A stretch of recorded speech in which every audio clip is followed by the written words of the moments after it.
Boa tarde, pessoal. Obrigada por terem vindo, obrigada por, enfim, já quase boa noite, né? Aqui conosco está o professor Renato Stutzmann, do Departamento de Antropologia da FEFELESH.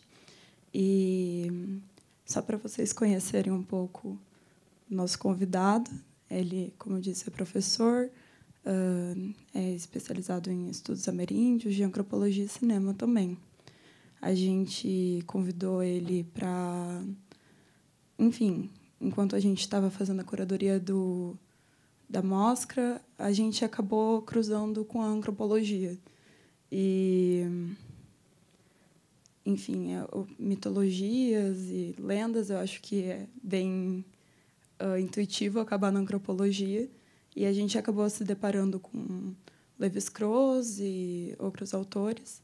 E eles trouxeram uma leitura pouco, principalmente o Lévi-Strauss, no texto que a gente encontrou, a Escritura dos Mitos, trouxe uma leitura pouco hegemônica, né, do mito de Édipo, que não perpassa a leitura do Freud, perpassa em partes, mas não é necessariamente a do Freud, da psicologia.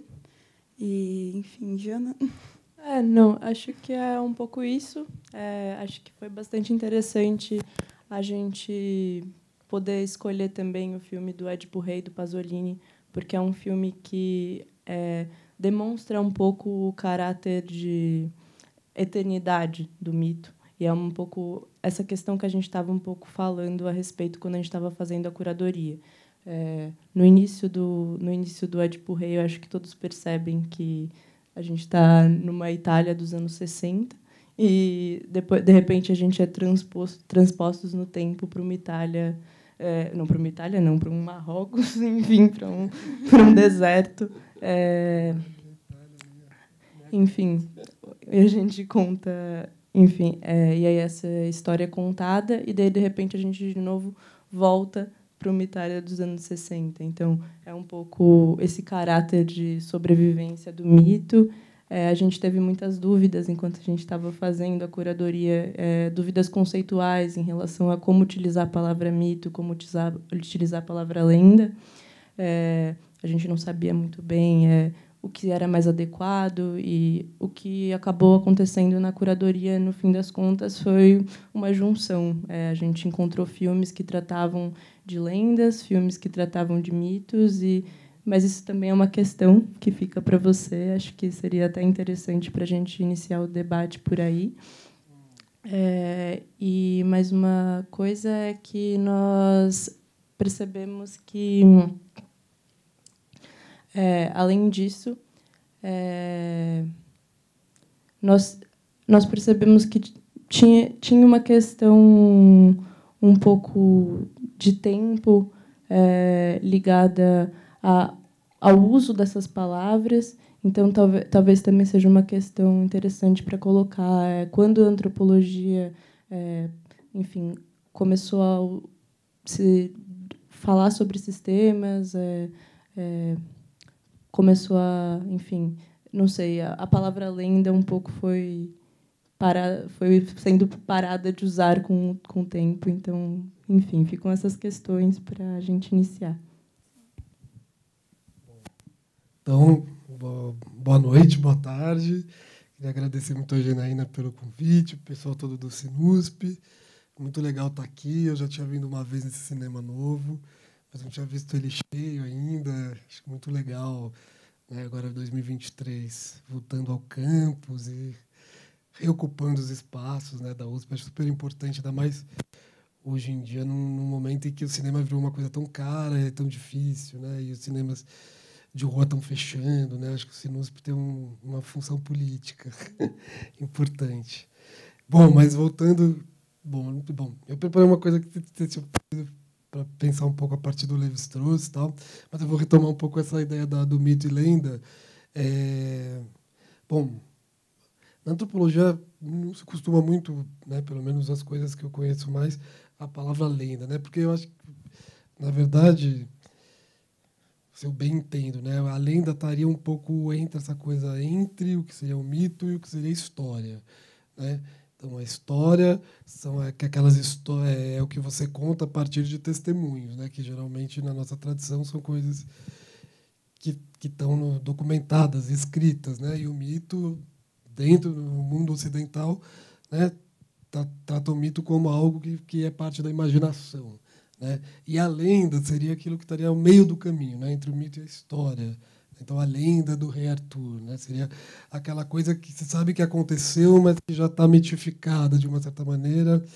E também não é exatamente um mito, porque ele já está carregado de história, né? Eu estava até dando uma olhada no dicionário, tem uma definição de lenda como um mito degenerado, né? Um mito que já é meio história e que perde, portanto, a sua estrutura, né? Bom, autores, alô, autores como Levi-Strauss, né, que trabalharam muito com a discussão sobre mitologia, e, sobretudo, né, a gente vai ver, né, o Levi-Strauss ele é um autor que ele fez essa pequena passagem pelo mito de Édipo, mas o interesse dele mesmo são nos mitos ameríndios. E o mito grego e o mito ameríndio, na verdade, eles são muito distintos, né? Quase que posso falar um pouco sobre isso depois. Mas, né, então, autores como Levi-Strauss não trabalham muito com essa categoria de lenda, né? Justamente também o que ele vai mostrar é que toda história tem um lado mítico, o mito tem algo de história que vem e que é, né? Só que o mito e a história, eles são formas de contar histórias, mas a partir de intenções diferentes, né? Os historiadores, eles querem refazer as histórias a partir de testemunhos e tal, contar e colocar aquilo numa linha, né, de tempo, de sucessão. O mito, ele está interessado numa outra coisa, ele está interessado em pensar o mundo, né? Então ele pode até se apropriar de coisas que aconteceram e que foram testemunhadas e tal, mas o interesse do mito é fazer com que aquilo faça a gente pensar, né? Ele é contar uma história que faça a gente pensar coisas, né? Então o mito de Édipo coloca questões para a gente, né? Os mitos ameríndios, os mitos gregos estão fazendo isso, né? Então, tem até uma coisa que ele fala nesse texto, a estrutura dos mitos, né? Que é o programa de análise estrutural do mito, que ele fala que você pode pegar um evento histórico, por exemplo, a Revolução Francesa.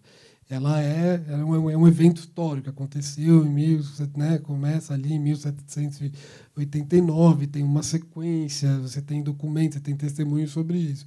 Mas, ao mesmo tempo, quando a gente vai contar a história da Revolução Francesa, ela já se transforma num mito, porque ela faz com que nós pensemos, por exemplo, sobre a democracia, né, sobre as ideias da democracia. Quando a gente fala em Revolução Francesa, a gente está falando sobre um evento, mas a gente também está contando uma história que ajuda a gente a pensar, por exemplo, o presente, né? Eu acho que aí tem uma coisa interessante do Pasolini, né? Então, o mito ele sai do tempo, né, de uma certa maneira. Então, por exemplo, a gente evoca a Revolução Francesa para falar das manifestações que estão acontecendo por conta da aposentadoria hoje na França. Esse mito ele é trazido para o presente, né? Então o mito é como se a história, os historiadores, a história dos historiadores, ela está interessada em estabelecer a sucessão dos acontecimentos no tempo, né? Traçar uma linha. A mitologia ela está tentando contar uma história que seja também interessante como instrumento para pensar o presente, né? Eu acho que isso é interessante, né? A Janaína falou justamente disso no filme do Pasolini, né? Que ele começa e termina com a Itália contemporânea, né? Dele nos anos 60, onde você tem uma coisa militarizada, né? E tal, e é como se o mito também se atualizasse naquele presente, né? Ele aparece ali também, né? Então ele escapa dessa causalidade passado, presente e futuro. Ele está num um outro regime do tempo e ele permite com que a gente pense questões, né? Eu acho que essa é uma coisa interessante que o Levi-Strauss, né, é um desses autores que discutiram, né? Não é o único, né? Ai, meu Deus, peraí. Minha coisa eu preciso pegar aqui. Não é o único que falou sobre a mitologia, mas acho que tem muito esse caráter, né? O mito está no tempo, mas ele, enquanto narrativa, né, de sequência de fatos, mas ele sai do tempo histórico e ele é um instrumento também para pensar o presente, né? Então, o que a gente poderia pensar, né? que o mito de Édipo nos ajuda a pensar? Aí você tem várias interpretações. A interpretação mais famosa, que é aquela que quase que a gente incorporou, é a interpretação psicanalítica, né? Que o mito de Édipo está falando sobre um desejo universal que está na base da constituição da psique humana, que é o desejo de você, né, do menino, né, no caso, é androcentrado, né, de casar, de ter relação sexual com a mãe, né, um desejo sexual pela mãe e uma repulsa e um desejo de matar o pai, né? E isso seria um desejo, digamos assim, consciente, universal, que está na base da formação da psique, né? Então, a teoria freudiana, assim, reduzindo bastante, mas é um pouco que chega a nós é isso, né? Você a passagem da infância, né, para uma vida em direção a uma vida adulta é a superação desse desejo, né? É você conseguir conviver com isso e sair, né? E viver, romper essa barreira do incesto e projetar o seu desejo para fora da família nuclear, né? E a figura do pai aparece um pouco como essa figura da sociedade, aquele que te impede de realizar aquele desejo. Outros autores, né? Só vou tentar aqui.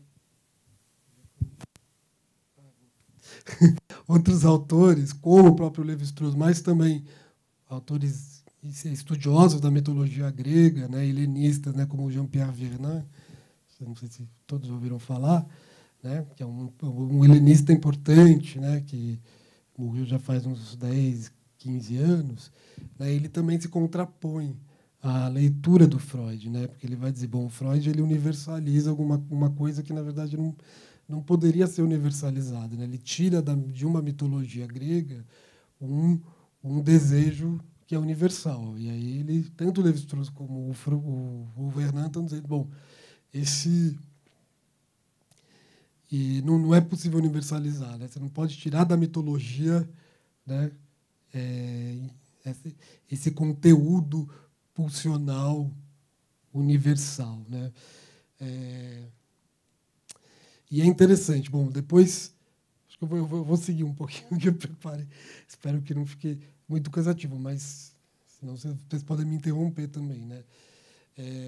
Então, o Freud ele se inspira, eu acho que o Pasolini também, na tragédia do Sófocles, né, que foi escrita no século V antes de Cristo, né? Essa tragédia já é uma elaboração de uma mitologia que já existia muito antes do século V, que é esse mito dessa figura, né, que é o Édipo, que se torna o rei de Tebas e realmente mata o pai e casa com a mãe, né, a partir de uma coisa que já tinha sido profetizado para ele no oráculo de Delfos, né? E para o Freud, o mito, é interessante ver isso, né? O mito ele trata o mito como sonhos individuais, né? Ou seja, o sonho para ele, isso ele vai falar na interpretação dos sonhos, é uma expressão de desejos inconscientes latentes, né? E a primeira vez que aparece essa figura do Édipo aparece na interpretação dos sonhos, né? Que é um livro de 1900, que é o primeiro grande livro, né, da teoria psicanalítica dele. E ele vai falar que o sonho da criança, né, transando com a mãe e sonhando a morte do pai é o que ele chama de sonhos típicos, né? Que é, portanto, a expressão de um desejo universal. E, portanto, tem um sentido universal, né? Todo mundo sonha com isso. Inclusive, ele cita aquela frase que a Jocasta fala, que está na tragédia do Sófocles. Ah, mas quem que nunca sonhou que está transando com a mãe, né? Então, ele pega isso e universaliza, né? Então, ele vai dizer justamente que o complexo de Édipo, esse triângulo edipiano, que é o pai castrador, né? A mãe, no qual o menino projeta o desejo, seriam universais, né? Depois ele vai chamar isso de complexo de Édipo, né? Que está na base da formação dos sujeitos. O Lévi-Strauss vai dizer que os mitos eles não expressam necessariamente desejos inconscientes. Essa seria uma teoria do sonho no Freud. Existe, sim, uma relação entre o mito e o inconsciente para o Lévi-Strauss, mas essa não é nem individual, nem da ordem das pulsões, os desejos, né? O inconsciente para o Lévi-Strauss é uma atividade intelectual. E ela não é individual, ela é superindividual, né? Ela está além. E, para ele, toda análise, né, depois tem esse texto de 1955, a estrutura dos mitos, que ele vai mostrar, né? Não é possível analisar os mitos sem um contexto social muito específico, né? Etnográfico muito específico. Então, para entender o mito de Édipo, você tem que ir tentar compreender como que era a sociedade desses gregos, né, que estavam contando isso. Da época do Sófocles, do século V, o que estava acontecendo ali, né? Então, isso você não pode abrir mão disso. Então, o livro dele, depois, essa grande obra do Lévi-Strauss, que é As Mitológicas, né? O primeiro volume, chamado Cru Cozido, que é mais famoso, ele abre com um mito de um povo chamado Bororo, do Brasil Central. E esse mito, depois o Viveiro de Castro, né, que é outro antropólogo, vai dizer que o Lévi-Strauss não escolheu por acaso começar com esse mito, que é um mito que tem um incesto com a mãe e tem uma relação de conflito do filho com o pai. Mas o Lévi-Strauss vai propor uma análise completamente diferente, e essa análise vai estar baseada no contexto social, na etnografia desse povo, que são os Bororo, né? Então, onde vivem os Bororo? Como que eles se organizam? Como que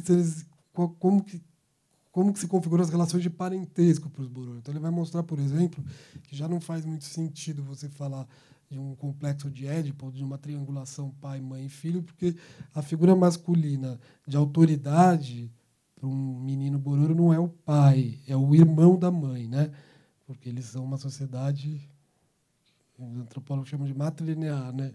Você, grosso modo, né, você herda as coisas da família da mãe, e a figura mais importante é o irmão da mãe, que seria mais o creonte, né, do que o laio, né, nesse caso. Então, essa figura do pai não é a figura principal. No entanto, ele vai mostrar que com os Bororo existe uma rivalidade instituída entre os pais e os filhos, porque eles pertencem a grupos diferentes. E no caso dos Bororo, que são sociedades dualistas, eu não vou entrar muito nisso, eles vivem em metades diferentes, que são marcadas espacialmente, inclusive. Bom, isso é toda uma outra questão que a gente poderia entrar, mas só como curiosidade, né? E ele vai dizer, bom, os Bororo não estão falando do complexo de Édipo, né? Eles estão falando de outra coisa. Então, o sentido do mito, ele é variável, ele tem que ser buscado na relação, que não é uma relação de espelho também, entre o mito que é contado e o contexto etnográfico, sociológico e também ambiental, né? Em onde que eles estão? Eles estão no Cerrado, isso faz toda a diferença, né?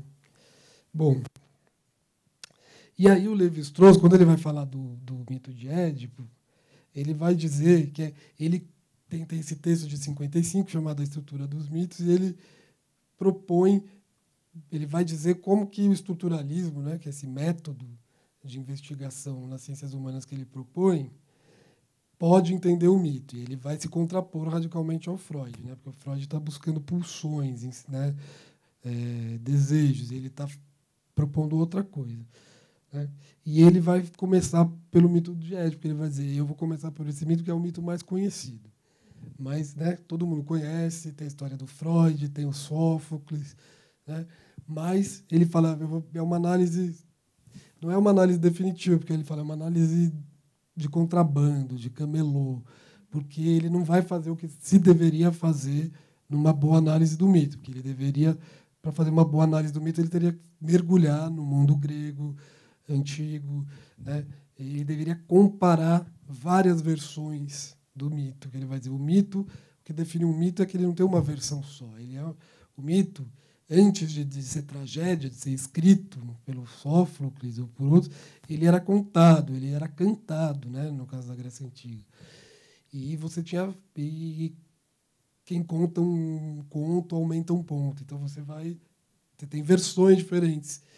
E um analista do mito ele tem que analisar todas essas versões, ele vai contar as diferenças. Por que um contou desse jeito, o outro contou daquele jeito e tal, né?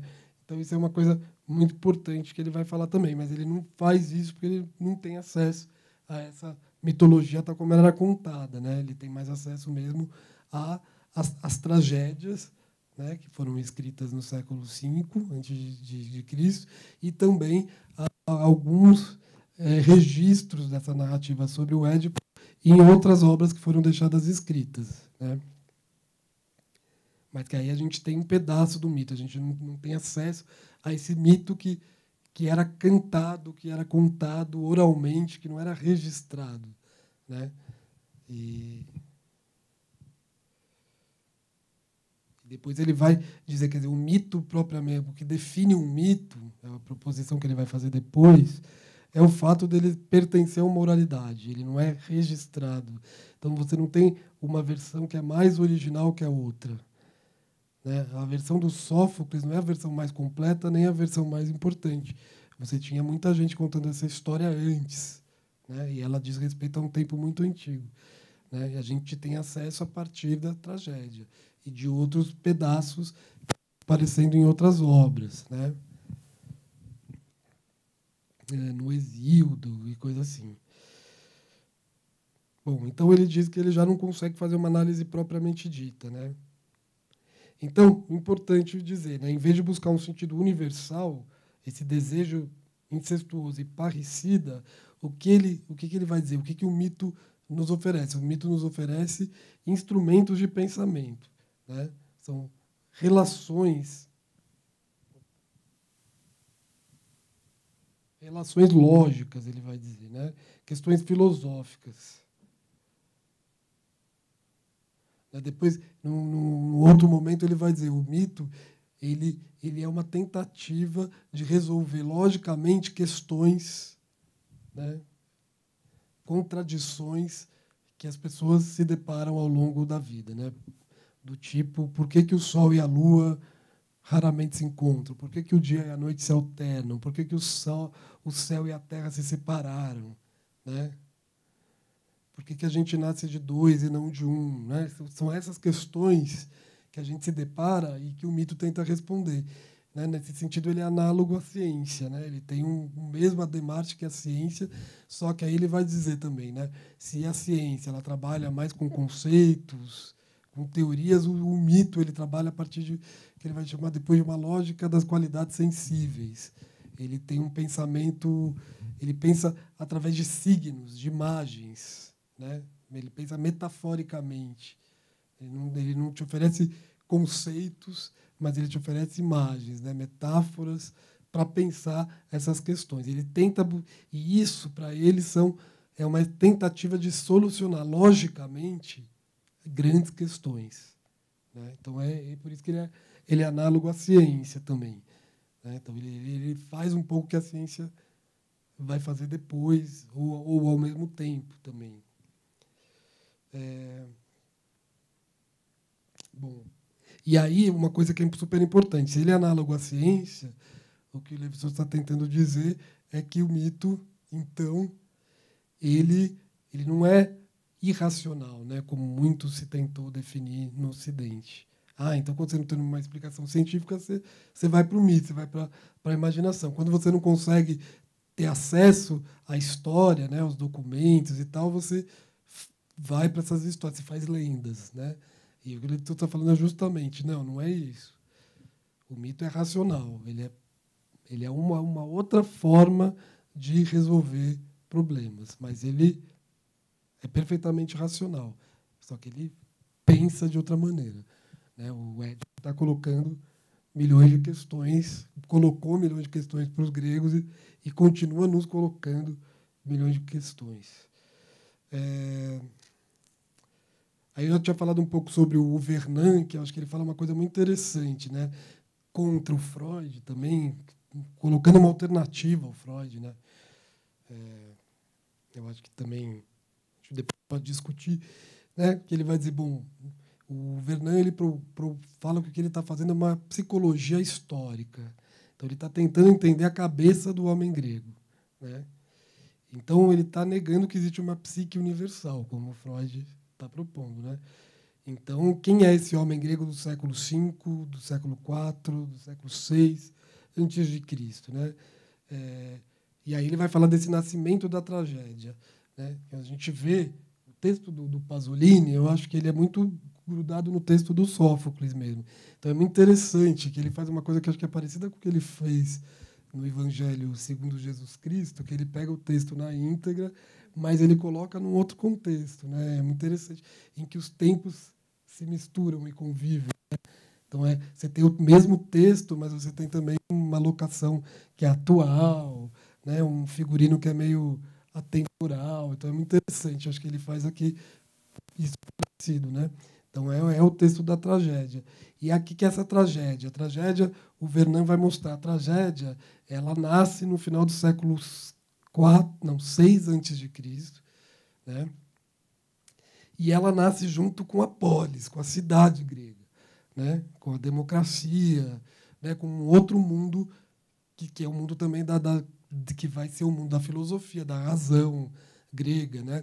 Então, a polis ela se coloca como alternativa a um mundo que já existia, que era o mundo da Grécia arcaica, que é o mundo da monarquia, o mundo dos aedos, que são justamente esses poetas que cantam as mitologias, né? Só que as mitologias cantadas, elas são mitologias que na verdade, elas cantam grandes feitos heróicos que contam como que aquela cidade veio existir, né? Então, a história do Édipo é também a história de Tebas, né? Só que a tragédia ela coloca uma outra coisa, porque o que está nascendo aí é uma ideia de sujeito que age no mundo, né? E o sujeito que, inclusive, é a coisa da democracia, né? A ideia de que você tem a ordem dos deuses, mas também tem a ordem dos homens, né? E o que é o trágico? O trágico é pensar o lugar desse homem, desse humano que age, mas dentro de todas essas determinações que lhes são dadas por uma ideia de fortuna, de destino, né? Quer dizer, o Édipo, por mais que ele fuja da sina dele, né? De que casar com a mãe e matar o pai, ele não consegue. E o final é justamente isso. O Tiresias vai dizer para ele: olha, você não sabe de você, o que você é o assassino do seu pai e desposou a sua própria mãe. Aí isso é o trágico, porque o oráculo diz isso, ele tenta fugir, né? Ele tenta impor uma agência no mundo, mas ele não consegue, né? Então essa é a tragédia. O humano que não consegue escapar dessas predestinações, né? Dessa ideia de fortuna e coisa assim. Então, o Vernon vai falar que a tragédia está sempre tratando desse embate desses dois mundos, onde você já tem um humano buscando, né, tentando lutar contra o seu destino, que é uma coisa que não acontecia na poesia lírica, onde você contava os mitos, que aí você não tinha esse sujeito, né? Você não tinha essa faísca de sujeito. Está muito longe de ser o sujeito moderno, né, que a gente conhece. Mas tem essa tensão, e a tragédia nasce disso, né? E aí o próprio Vernon vai dizer, é da tragédia que o Freud busca essa psicologização, né? Mas que o mito em si ele vai muito além da tragédia. Na Antígona, né, que também faz parte dessa saga, né, da família do Édipo, você também tem esse também o que gera a tragédia é esse impasse, né? A Antígona, que é a filha do Édipo, que recusa não enterrar o irmão que traiu o Tebas e o tio Creonte, e aí ela é acusada de morte, né? Porque ela opta pelas relações de parentesco. E, na verdade, o que o tio Creonte está dizendo é que mais importante do que as relações de parentesco são os direitos, a polis, né? A vida na cidade, a vida cívica, né? E ela rompe com isso e, portanto, você tem esse destino trágico dela também, né?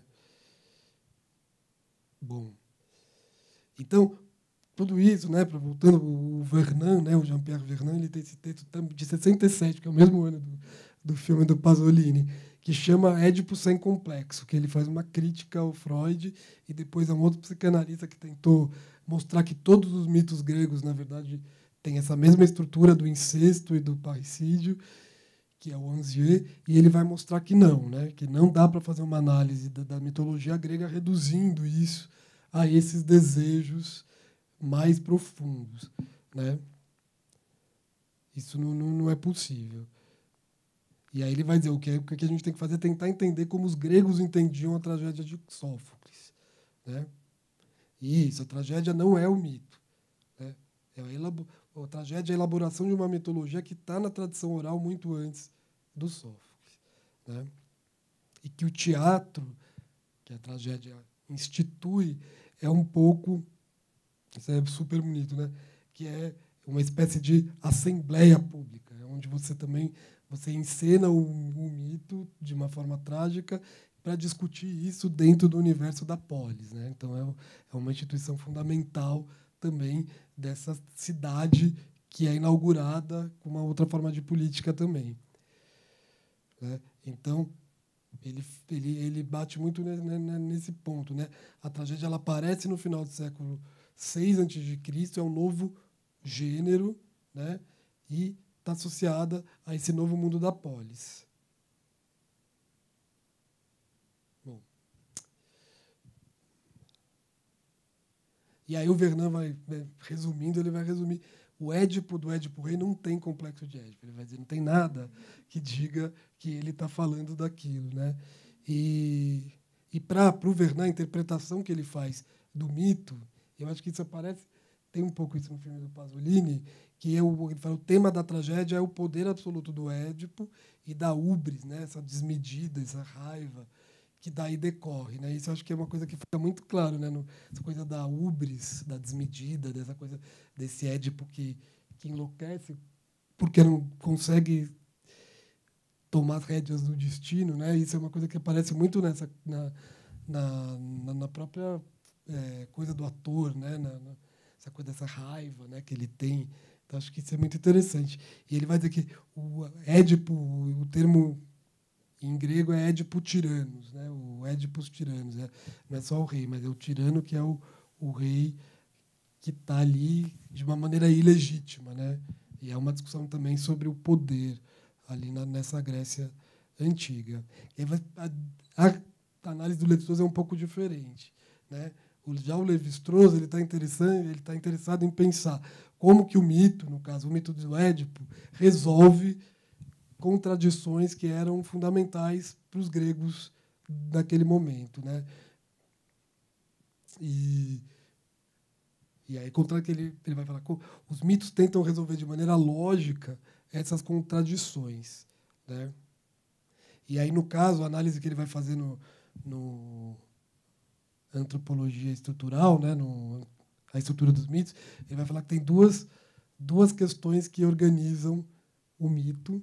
E é interessante que ele vai, para ele analisar o mito de Édipo, ele vai mostrar como que o mito de Édipo, na verdade, está situado dentro de uma grande narrativa sobre a história de Tebas, que está lá atrás, né, no Cadmus, que mata o dragão para fundar a cidade, né? É uma história de Tebas mesmo. E aí, a partir daí, você vai ter várias histórias, toda a linhagem dessa figura que é o Cadmus, até chegar no Laio e no Édipo. Né, e uma das tragédias anteriores a essa história do Édipo, que é mais conhecida, é o Bacantes, escrita pelo Eurípides, né, que é a história de Dionisos, que seria também um deus vindo de fora, que é filho da filha do Cadmus, que é esse ancestral do Édipo, e que o trágico também é que ela nega, ela tem esse filho, não lembro com quem, e esse filho coloca em questão a ordem da cidade mais uma vez, né? Só que aí Dioniso se vinga do rei, que é o Penteu, e aí você tem toda a tragédia da cidade de Tebas. E aí isso tudo você vai replicando até chegar na figura do Laio, do Labidaco, que é o pai do Laio, que vai ser o pai do Édipo, né? Então você tem uma tragédia em cascata, e o que o Lévi-Strauss vai mostrando que então, portanto, você não tem um mito sozinho, mas você tem vários episódios, e esses episódios eles vão replicando uma mesma estrutura. E, na verdade, o que eles estão replicando é uma mesma pergunta. E aí ele tenta reduzir essas histórias todas a duas perguntas básicas. A primeira é em relação às relações de parentesco, e ele vai mostrar ele vai mostrar que os mitos estão tematizando 2 tipos de relações de parentesco. As relações estimadas ou superestimadas, por exemplo, o casamento de uma mãe com um filho, mas também relações de parentesco que são subestimadas totalmente. Por exemplo, os 2 filhos do Édipo e da Jocasta, que é o Polinice e o Etéocles, que se matam, né? Os irmãos que se matam, né? O fratricídio ou o parricídio, né? Então, essa questão, né, de o parentesco que produz proximidade excessiva ou distância excessiva, né? Como que os gregos estão pensando isso? Eles traduzem isso nessas tragédias, onde você tem ou uma distância excessiva, que é trágica, que são irmãos e pais e filhos se matando, ou você tem uniões extremas que são trágicas também, que é o Édipo que casa com a mãe, é a Antígona que vai defender o outro irmão que morreu e acaba morrendo também. Então, essa é uma questão, né? Essas relações de parentesco, né? Que eles traduzem no mito questões que eles colocam sobre as relações de parentesco. Isso não tem a ver necessariamente com desejos não realizados. E a outra questão que ele mostra que é uma questão fundamental no mundo grego é sobre a origem do humano, né? Ele vai dizer o humano vem da terra ou não, né? O humano ele vem de uma relação sexuada de um pai e de uma mãe ou né, a ideia de que tem na Grécia de que tem seres que não são gerados por pai e mãe, mas eles são quitônicos, né? Eles surgem da própria terra.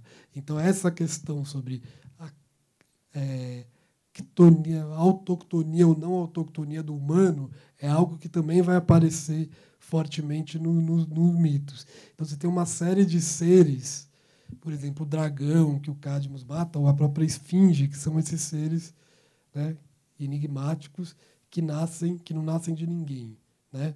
A própria questão do Édipo, da onde ele vem, da onde eu vim, né? A própria questão que a esfinge faz, quem é o homem, que não aparece no filme, né? A esfinge ela não faz a questão central, né? Que é quem que é o cara que fica de 2 pés, depois 4, depois 2, depois 3, né? E aí o Édipo vai resolver esse enigma. Então para o Lévi-Strauss, o mito está operando, estou reduzindo a análise, porque eu já também está discutindo o filme. Mas o mito ele serve para ajudar a pensar. E ajudar a pensar, mas você não vai falar de um humano universal, você vai falar daquele mundo, daquela Grécia antiga, e ele não vai fazer uma coisa meio capenga, que ele mesmo diz que ele não é um estudioso da Grécia, mas o pouco que ele sabe, ele consegue organizar para dizer o que uma análise de mito tem que fazer.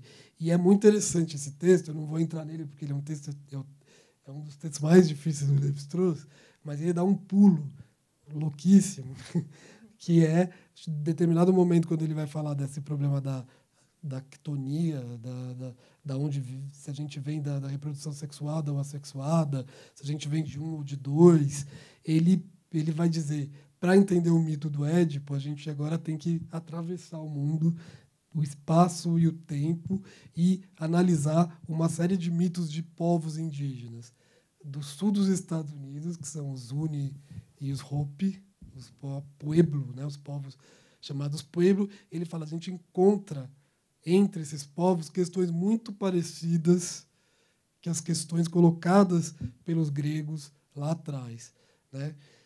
No entanto, eles oferecem imagens e soluções muito diferentes. Então, o que ele propõe nesse supertexto programático sobre a mitologia é comparar um mito grego antigo com mitos coletados no começo do século XX de povos indígenas do sul dos Estados Unidos, para mostrar que tem questões parecidas, mas que eles tratam de maneiras diferentes.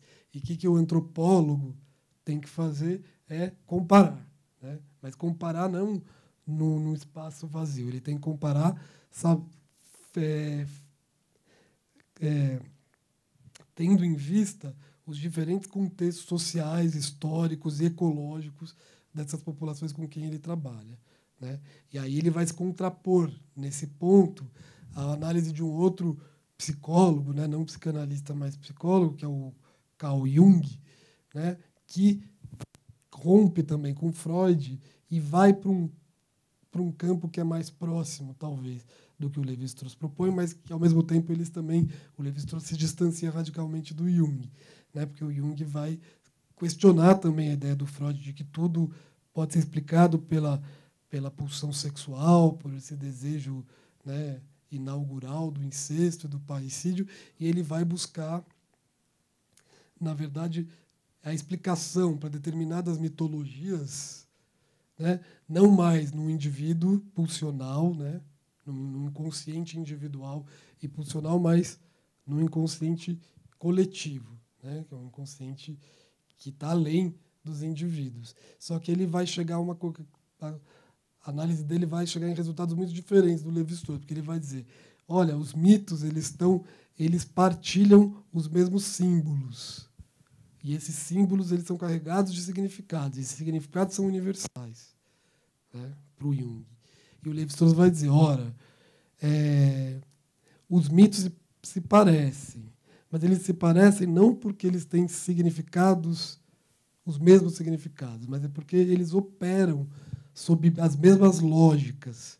Mas os significados vão ser sempre particulares, né? Eles vão estar sempre relacionados àquele contexto social, político, ecológico de povos. Então, comparar não é partir desses contextos diversos e não pressupor que existam símbolos universais, né? Os símbolos são sempre culturais, né, particulares, né? O que é universal seriam as leis de funcionamento do intelecto humano. Aí, para o Lévi-Strauss, isso sim seria universal, né? Então, claro, se a gente for pensar, eu acho que a leitura que a gente faz dos mitos hoje, quer dizer, a versão mais difundida é a versão, seja freudiana, seja junguiana, né? Ou pela questão do simbolismo sexual, do complexo de Édipo, coisas assim, ou nesse sentido de um simbolismo universal, né? Então, você tem depois aqueles trabalhos do Joseph Campbell, que tenta reunir a mitologia do mundo inteiro e tal. E, de outro lado, você tem o Lévi-Strauss dizendo, olha, pera lá, a gente não pode pressupor símbolos universais, a gente tem que ir para o contexto, né? A gente tem que entender quem são esses gregos, né? Que eles estão... que eles pensavam? Por que essa figura do Édipo é importante, né? Que essa figura do Édipo estava colocando de questões para eles, que estavam inaugurando, por exemplo, no século V, esse novo mundo, que é essa nova polis, mas com toda uma bagagem que vinha ali das antigas monarquias, né? De tudo isso. Então, bom, basicamente é isso. Eu não sei, não vou dizer que o Pasolini ele tem uns elementos do Freud também, porque acho que no própria coisa, o começo, né, você tem como se aquela história do pai que vê no filho uma ameaça, né, mas ao mesmo tempo ele tem uma desterritorialização, assim, ele vai para esse mundo. Bom, aí a gente pode discutir o filme a partir disso aqui tudo.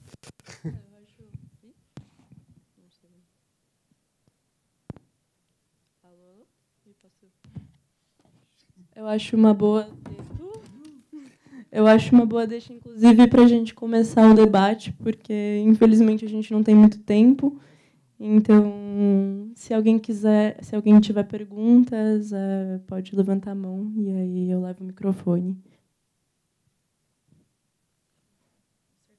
Com certeza.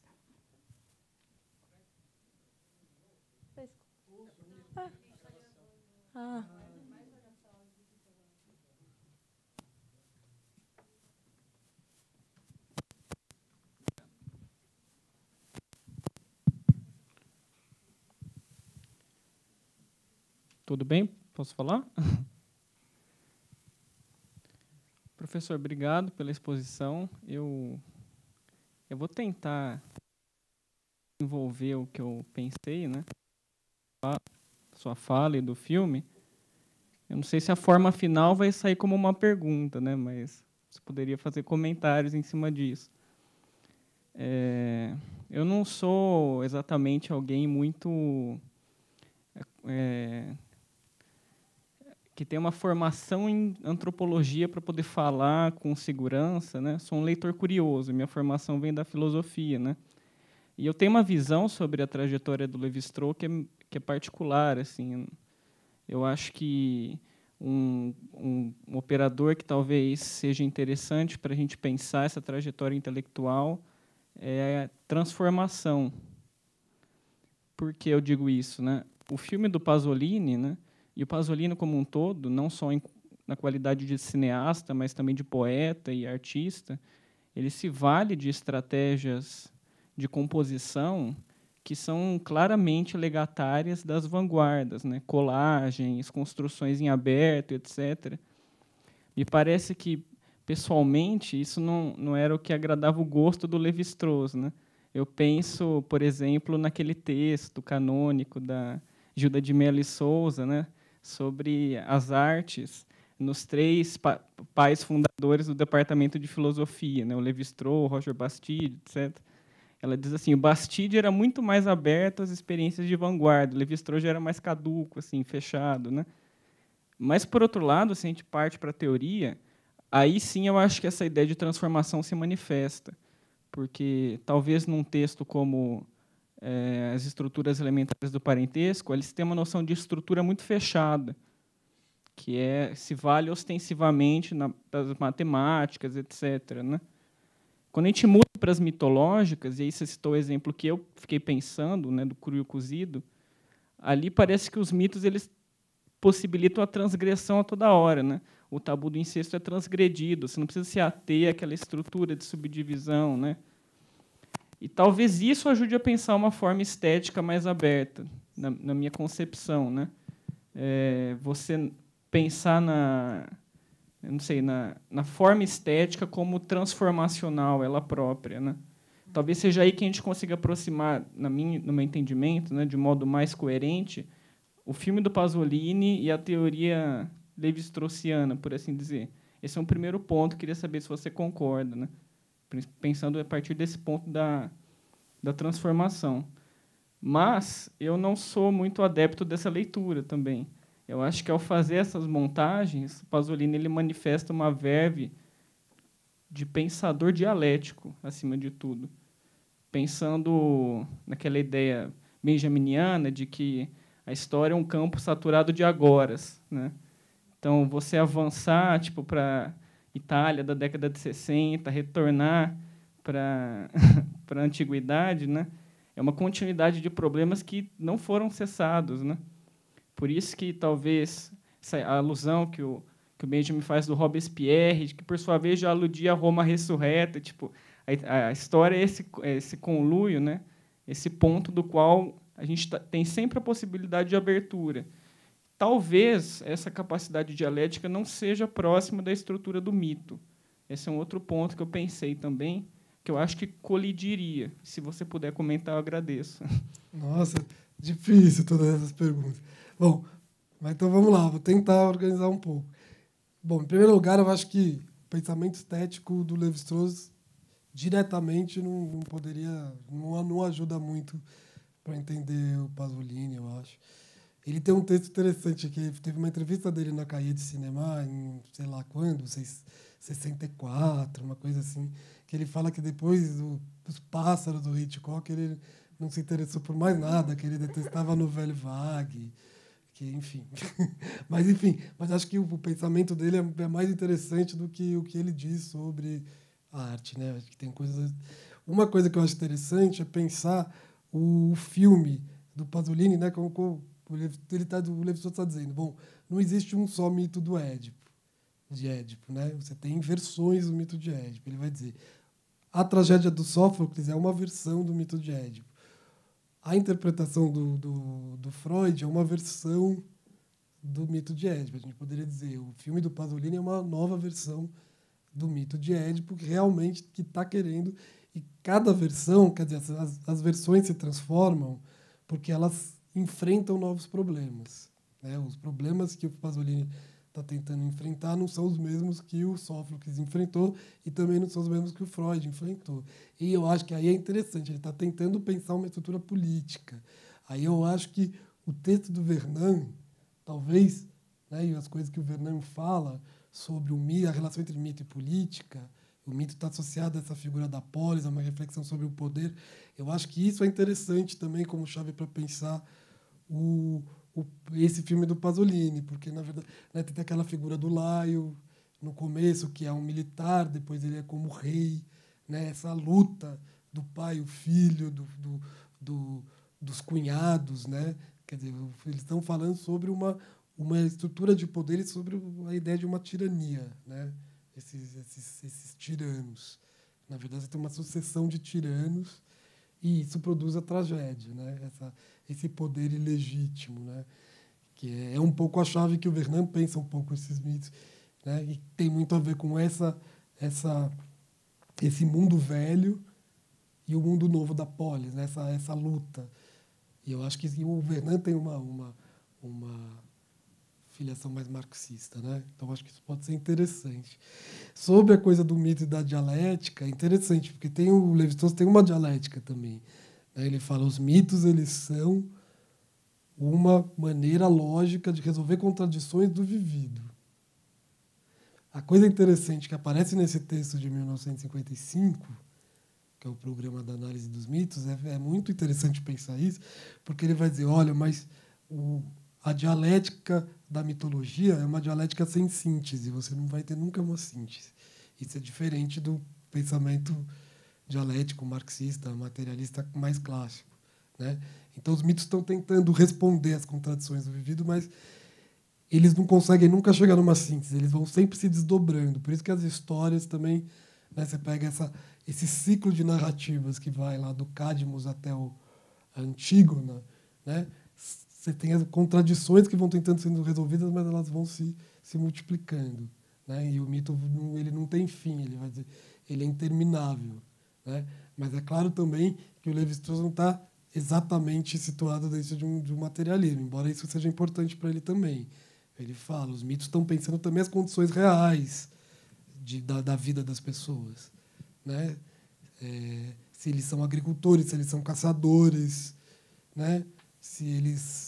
Que eles dependem para viver, isso também aparece na mitologia. Isso não é determinante, mas isso também aparece, né? Então, tem uma dialética que é interessante, mas é uma dialética sem síntese. Enfim, mais ou menos isso para a gente pensar. Quanto tempo nós temos? Eu acho que já estouramos bastante, mas uma pergunta rápida seria... Alguém, uma pergunta rápida? Só pergunta assim. Putz, eu falo demais aí.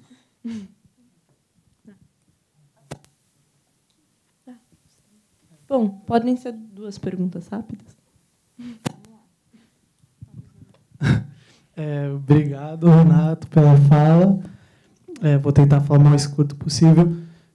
Eu queria saber um pouco desse aspecto, dessa dimensão atemporal do mito, se dá para falar atemporal, não sei, talvez pré-cosmológico, um mundo ainda em plena transformação e pura transformação acima de tudo, não sei. Se para pensar a história também seria possível pensar nessa dimensão atemporal na história, para além do mito. E será que, além dessas continuidades entre história e mito que você já falou, será que não teriam outras assim? E será que nessa forma da tragédia isso não aparece? Sabe? Queria saber isso.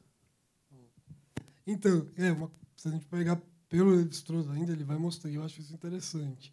Ele vai falar, nenhuma história ela é 100% histórica e não mitológica. Quer dizer, toda história produz mitologias, né? Eu falei aqui da Revolução Francesa, a gente pode falar, né, de várias...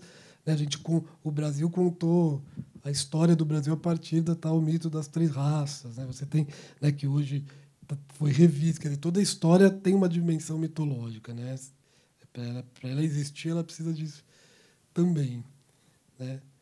Aí que você tinha perguntado da tragédia? Seria outras relações assim, de história e mito com tragédia.